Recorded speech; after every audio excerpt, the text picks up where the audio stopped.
going on, guys? It's Jacob, Sunday Lifters.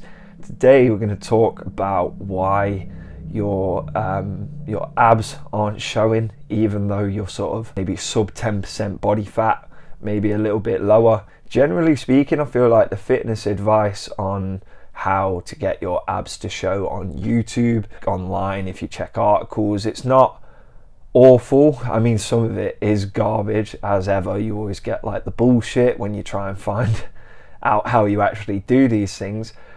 But most sources these days acknowledge the fact that you need to get quite low body fat in the first place for your abs to show. Getting abs is something that quite a lot of young guys get into the gym for in the first place. I know for me, when I first started going to the gym, it was because I was like, yeah, I wanted to get more muscly in general, but I really wanted my abs showing. That was like when I was 17, and it wasn't until I was 21 that I actually started training properly and then really started to get a little bit of definition. But that being said, the reason I'm making this video is because I feel like a lot of the advice out there does not take into account the genetic component of getting, sort of your abs to show. And that genetic component for some people plays a big role. In the same way you'd sort of get people when you were younger who seem to just like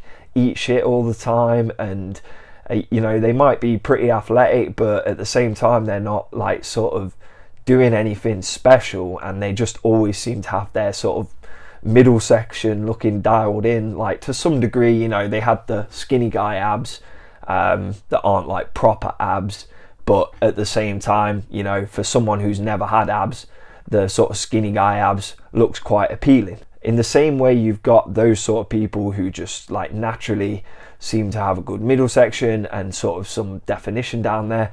You've got the sort of people on the opposite side, the outliers as such, who even when they go quite low body fat percentage and the rest of their muscles may be relatively dialed in, they might still really struggle getting their abs to show. How do I know this? I am one of those people. I've always struggled getting my abs to show, even when I've gone sub 10%.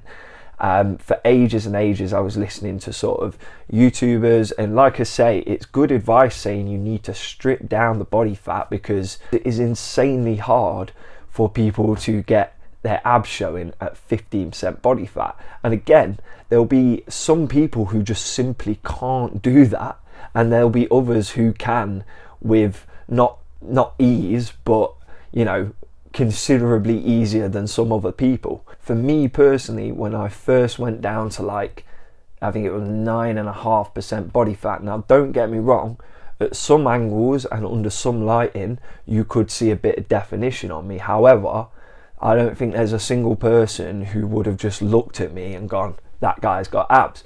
Now, I was struggling to stay at 9.5% body fat as it is. It's like, I think I could get to 9 and stay there for a bit, but going below 9 for me is just really hard. Not impossible, just really hard.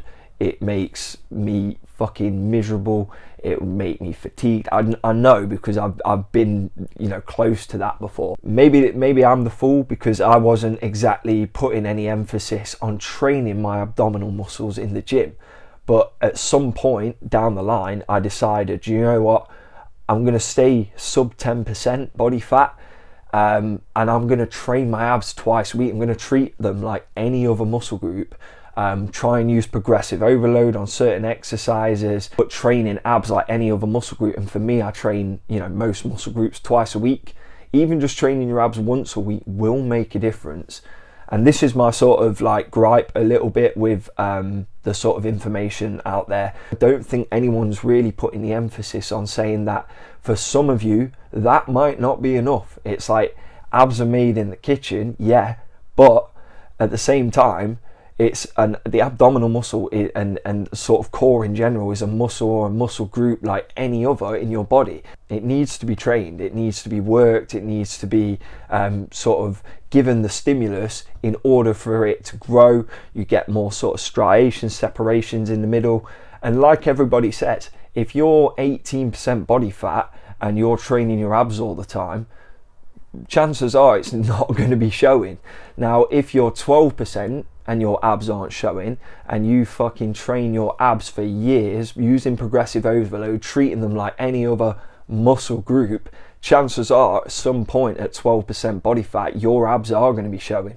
Now, again, everybody is different. It's sort of the same way, you know, some people have side effects when they introduce supplements or pharmaceuticals into their training. People react differently to different drugs. People's triceps might respond really well to stimulus and grow, whereas another part of their body might be lacking. Some people store more body fat in their middle than they do in other areas. Again, I've been fortunate enough in the past to use a couple of different body analyzers. Now, let me say right here, I know that body analyzers are not 100% accurate. However, using a couple of different ones and noticing on each one that my sort of middle section is carrying between sort of 1.8 and 2.6% more body fat than other areas on my body, that kind of confirmed what I had suspected all along, that I just happened to be unlucky in the fact that I store more on my middle, and there are other people who are like me. I'm sure there are other people who are exactly the same. It's like my legs, for example, even if I'm not looking lean, just seem to always look lean. It's like I just don't seem to store that much fat on my legs. You can barely fucking pinch anything. And at the minute I'm 12% body fat. Do you know what I mean? So yeah, like I say, I just wanted to make this video. I wanted to make it very clear.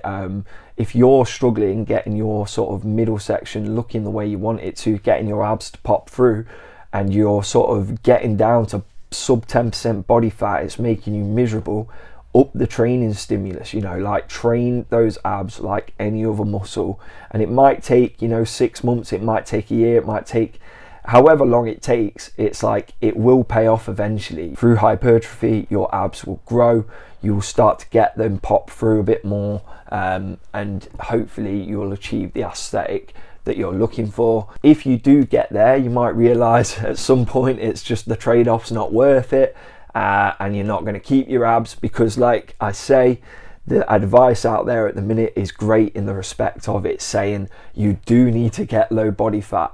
You know, there's some guys, I'm not quite sure who, but I've seen like pictures of like strongmen, powerlifters, etc., sort of looking like 17% body fat or something crazy like that, and they've still got fucking abs showing.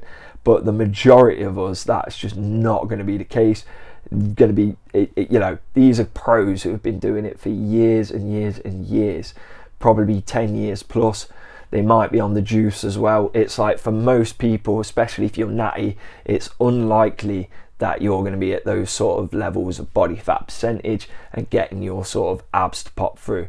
For most of us, 10% or lower is probably going to be the spot where you can get it to happen. But like I say, if you are sort of between, I'd say 8 and 10%, and your abs aren't showing, it's likely you're storing more body fat in the middle, or you just need to develop those abs more, get in the gym, treat them like any other muscle, and see how you get on. If you are trying to get abs and it's just not happening for you, give this a go, put more emphasis on the training. Like I say, this is applicable if you are at a low body fat percentage already and you're not getting your abs showing through. If you're a higher body fat percentage, you know, you need to cut that down first and then see where you're at. Hopefully you found something useful in this video. If you did, drop it a like, drop it a comment. It all helps the algorithms. Whether you agree, disagree, let me know. If you're watching on YouTube, hit that subscribe button, hit the bell icon as well if you want to stay up to date with the new videos I'm doing. You can follow me on Instagram at Sunday Lifters. You can get in touch via email for workout plans, meal plans, or online coaching. It's sundaylifters@gmail.com. Thanks again for tuning in, and I will catch you next time. Cheers.